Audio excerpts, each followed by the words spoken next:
Hi friends, எல்லாருக்கும் வணக்கம். இன்னைக்கு நம்ம பார்க்கக்கூடிய வீடியோ ரொம்ப முக்கியமான ஒரு கிராமர் வீடியோ. பேப்பர் 1 இருக்கட்டும், பேப்பர் 2 இருக்கட்டும், ரெண்டு பேருக்குமே உபயோகமான வீடியோ. பார்ட்ஸ் ஆஃப் ஸ்பீச், அதாவது கிராமருடைய அடிப்படை என்ன அப்படின்னா பார்ட்ஸ் ஆஃப் ஸ்பீச். இந்த பார்ட்ஸ் ஆஃப் ஸ்பீச் நீங்க தெளிவா தெரிஞ்சிருந்தா மட்டும்தான் மற்ற நவுன் சம்பந்தப்பட்ட கேள்விக்கோ வெர்பு சம்பந்தப்பட்ட கேள்வியோ உங்களால ஈஸியா ஆன்சர் பண்ண முடியும். ரொம்ப இம்பார்ட்டன்ட். 2-3 கொஸ்டின் நிறைய தடவை கேட்டிருக்காங்க இதுல. ஸோ அந்த வகையில் இன்னைக்கு நம்ம பார்க்கக்கூடியது என்ன அப்படின்னு பார்த்தீங்கன்னா பார்ட்ஸ் ஆஃப் ஸ்பீச். பொதுவாக பார்ட்ஸ் ஆஃப் ஸ்பீச்சில் என்னெல்லாம் இருக்குது அப்படிங்கிறத முதல்ல தெரிஞ்சுக்கோங்க. Noun, pronoun, verb, adverb, adjective, preposition, conjunction, interjection, இதுதான் பார்ட்ஸ் ஆஃப் ஸ்பீச்சில் இருக்கிறது. இதெல்லாம் என்ன அப்படின்னு, ஏன்னா 8th ஸ்டாண்டர்டில் ஸ்டார்டிங்கில் இது ரொம்ப தெளிவாக கொடுத்துட்டு அடுத்து வெர்போட கைண்ட்ஸு, அட்வெர்போட கைண்ட்ஸு, அட்ஜெக்டிவோட கைண்ட்ஸுன்னு சொல்லி நிறையா கொடுத்துருக்காங்க. So basic you should be very clear. First நவுன்னா என்ன? Noun is a naming word used as the name of a person, place or thing. அதாவது நவுன் அப்படிங்கிறது என்ன அப்படின்னா ஒரு பர்சனோட பேரை குறிக்கலாம், இல்லை பிளேஸோட பேரை குறிக்கலாம், இல்லை திங்கோட பேரை குறிக்கலாம். எதோட பேரை வேணாலும் குறிக்கலாம். அதை தான் நம்ம என்ன சொல்லுவோம்? நவுன்னு சொல்லுவோம். சரியா? இப்போ ஃபார் எக்ஸாம்பிள் பாருங்க, a name of a person Akbar, name of a place Chennai, name of a thing computer, name of an animal dog. So whatever the name it indicates a name means it is called noun. அதாவது நவுனுங்கிறது பெயர் சொல் அப்படின்னு சொல்லுவாங்க. சரியா? அடுத்து பாருங்க pronoun. ப்ரொனவுன்ங்கிறது ஒன்றும் இல்லை, நவுனுக்கு பதிலாக நவுன் இருக்க வேண்டிய இடத்துல போடக்கூடியதை தான் என்ன சொல்லுவாங்க அப்படின்னா ப்ரொனவுன்னு சொல்லுவாங்க. என்ன சொல்லுவாங்க? நவுனுக்கு பதிலாக நவுன் இருக்க வேண்டிய இடத்துல போடக்கூடியதான் என்ன சொல்லுவாங்க?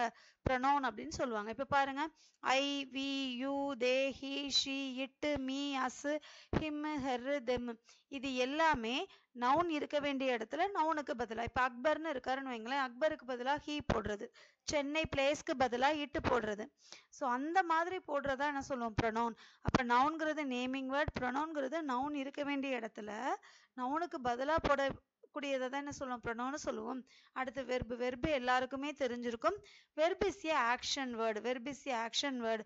பாருங்க, come, read, speak, write, learn, am, is, was, or, have, had, do, does, did, எதுவா இருந்தாலும், அதாவது ஒரு எக்ஸ்பிரஷன் ஆஃப் ஆக்ஷன், செயல்களை குறிக்கிற எல்லாத்தையுமே என்னதான் சொல்லுவோம்? வெர்புன்னு சொல்லுவோம். அடுத்து ரொம்ப முக்கியமானது அட்வெர்ப். ஆட் பிளஸ் வெர்புன்னு படிச்சுக்கோங்க, அப்பதான் மறக்கவே மறக்காது. அதாவது என்னன்னாப்பா, an adverb is a word that describes or modifies a verb. அதாவது ஒரு வெர்பை மாடிஃபை பண்ணி சொல்றது தான் என்ன சொல்லுவோம் அப்படின்னா அட்வெர்ப்னு சொல்லுவோம். சரிங்களா? இங்க பாருங்களேன், இப்போ அந்த வெர்பை வந்து எப்படிப்பட்டது அப்படின்னு சொல்லுது. Very, beautifully, cleverly, quickly, quite, possible, never, often, இதெல்லாம் எதை பத்தி சொல்லுது அப்படின்னா வெர்பை என்ஹான்ஸ் பண்ணி சொல்லுது. வெர்பை பத்தின அடிஷனல் இன்ஃபர்மேஷன் பான்னான்னு வச்சுக்கோங்களேன். She Singh beautifully, she looks cleverly.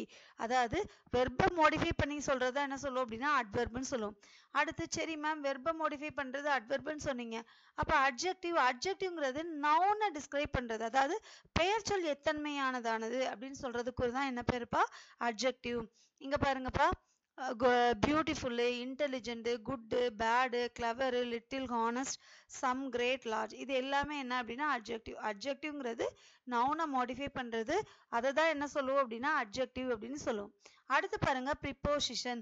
Preposition அப்படிங்கிறது ஒரு வேர்டு, அது எதுக்கு பின்னாடி போடுவாங்க அப்படின்னா before with A noun R pronoun. அதாவது நவுன் அல்லது ப்ரொனவுனுக்கு முன்னாடி போடுவாங்க, ரெண்டு நவுனுக்குள்ள ரிலேஷன்ஷிப்பை பத்தி சொல்றதுக்கு. இப்போ ப்ரிப்போசிஷன் உங்க எல்லாருக்குமே தெரிஞ்சிருக்கும். In, of, at, on, by, are, for, from, out, to, up, with, about, into. ஆனால் அது ப்ரிப்போசிஷன்ங்கிறது என்ன? நவுனுக்கு முன்னாடி போடுவாங்க, அந்த ரிலேஷன்ஸை பத்தி பேசுறது, ஒரு நவுனுக்கும் வெர்புக்குமான ஒரு தொடர்பை பத்தி பேசுறது, அந்த சென்டென்ஸ்க்கு கனெக்டிவிட்டி கொண்டு வரும். சரியா? அடுத்து பாருங்க, கன்ஜெக்ஷன். கன்ஜெக்ஷன் அப்படிங்கிறது என்னன்னாப்பா, join two words or sentences. ரெண்டு வேர்டையோ இல்லை ரெண்டு சென்டென்ஸையோ எனக்கு பயன்படக்கூடியதான் என்னது அப்படின்னா கன்ஜெக்ஷன். இங்க பாருங்க, and, but, because, or, so, still, இது எல்லாமே ரெண்டு வேர்டையோ இல்லை ரெண்டு சென்டென்ஸையோ இணைக்கும். ஸோ அதனால இதை கன்ஜெக்ஷன். அடுத்து பாருங்க, interjection. Interjection is a word which express some sudden feeling. அதாவது நம்மளுடைய ஃபீலிங்ஸை டிஸ்கிரைப் பண்றதா என்னதுப்பா? இன்டர்ஜெக்ஷன். பாருங்க, அலாஸ், ஓ, ஹரா, ஓ, ஹலோ, bravo இது எல்லாமே இட் எக்ஸ்பிரஸ் த ஃபீலிங். அப்போ ஞாபகமாக வச்சுக்கோங்க, இது பேசிக். இது தெரியாமல் நம்ம இங்கிலீஷில் இருக்கவே முடியாது. அந்த மாதிரி ஒரு டாபிக். சரியா?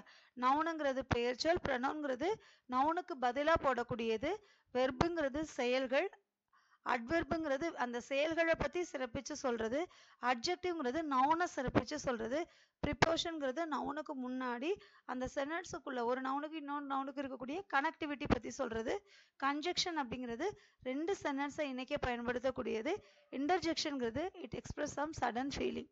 சரியா? இதுதான் பார்ட்ஸ் ஆஃப் ஸ்பீச். இந்த பார்ட்ஸ் ஆஃப் ஸ்பீச் வீடியோ உங்களுக்கு ரொம்ப உபயோகமுள்ளதாக இருக்கும் அப்படின்னு நம்புகிறேன். இனி அடுத்தடுத்த வீடியோக்கள் வந்து உங்களுக்கு கண்டினியூஸாக ரொம்ப ரொம்ப இம்பார்ட்டன்ட் கிராமர் டாபிக், வெக்காபுலரி டாபிக்லாம் வரப்போகுது. அடுத்து ஒரு நல்ல வீடியோவோட சந்திக்கலாம். Thank you friends. தேங்க்யூ.